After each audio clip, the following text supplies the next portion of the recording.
Omania mobiles, AM road Perumbavoor, PO junction Muvattupuzha. വൈദ്യുതി charge വർധനവിനെതിരെ Congress Payipra മണ്ഡലം കമ്മിറ്റിയുടെ ആഭിമുഖ്യത്തിൽ പ്രതിഷേധ ധർണ സംഘടിപ്പിച്ചു. പെഴക്കാപ്പള്ളി സബ്സ്റ്റേഷന് മുന്നിൽ സംഘടിപ്പിച്ച പ്രതിഷേധ ധർണ ബ്ലോക്ക് കോൺഗ്രസ് മണ്ഡലം പ്രസിഡന്റ് സാബു ജോൺ ഉദ്ഘാടനം ചെയ്തു. വൈദ്യുത വിതരണ രംഗത്തേക്ക് അദാനി ഗ്രൂപ്പിനെ എത്തിക്കാനുള്ള ഗൂഢാലോചനയുടെ ഭാഗമായാണ് കേരളത്തിലെ ജനങ്ങൾ അധിക വൈദ്യുതി നിരക്ക് നൽകേണ്ടി വരുന്നതെന്ന് Congress block president Sabu John പറഞ്ഞു. കോൺഗ്രസ് പായിപ്ര മണ്ഡലം കമ്മിറ്റി പേഴക്കാപ്പള്ളി സബ്സ്റ്റേഷന് മുന്നിൽ സംഘടിപ്പിച്ച പ്രതിഷേധ ധർണ ഉദ്ഘാടനം ചെയ്യുകയായിരുന്നു അദ്ദേഹം.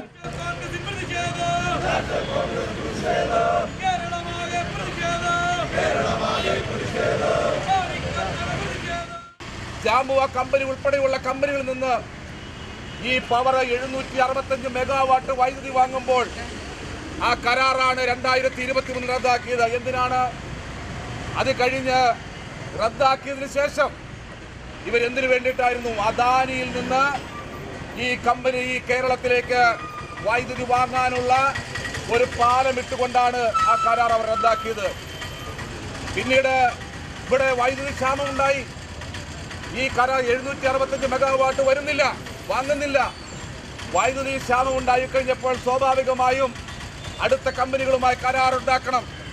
പിന്നീട് ഉണ്ടാക്കിയത് അദാനി പവർ ലിമിറ്റഡുമായി 10 രൂപ 15 പൈസ ഒരു യൂണിറ്റിന് എന്നുള്ള നിരക്കിൽ സർക്കാർ 200 മെഗാവാട്ട് വൈദ്യുതി വാങ്ങി. ജിൻഡാൽ എന്ന് പറയുന്ന ആദ്യം പറയുന്ന ജിൻഡാൽ കമ്പനിയിൽ നിന്ന് 4 രൂപ 29 പൈസയ്ക്ക് വാങ്ങിയിരുന്ന കരാർ റദ്ദാക്കിയിട്ട് 11 രൂപ 15 പൈസയ്ക്ക് ആ ജിൻഡാൽ കമ്പനിയിൽ നിന്ന് വീണ്ടും ഈ സർക്കാർ വൈദ്യുതി വാങ്ങുന്ന വിചിത്രമായ കാഴ്ചയാണ് നമ്മൾ കണ്ടത്.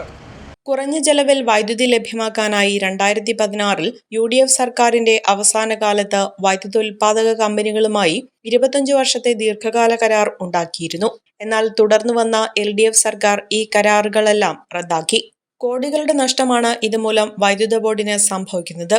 ആ ഭാരമാണ് ഇപ്പോൾ ജനങ്ങളുടെ തലയിൽ അടിച്ചേൽപ്പിക്കുന്നതെന്നും കോൺഗ്രസ് ആരോപിച്ചു. പ്രതിഷേധത്തിൽ മണ്ഡലം പ്രസിഡന്റ് PM ഷാൻ പ്ലാക്കുടി അധ്യക്ഷത വഹിച്ചു.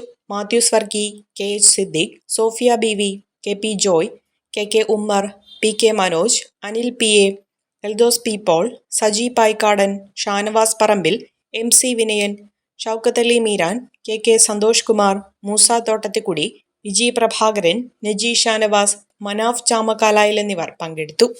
ബാമാസ് റൂട്ട്സ് അക്കാഡമി ഇനി മുതൽ ഓപ്പോസിറ്റ് പോലീസ് സ്റ്റേഷൻ കോതമംഗലം.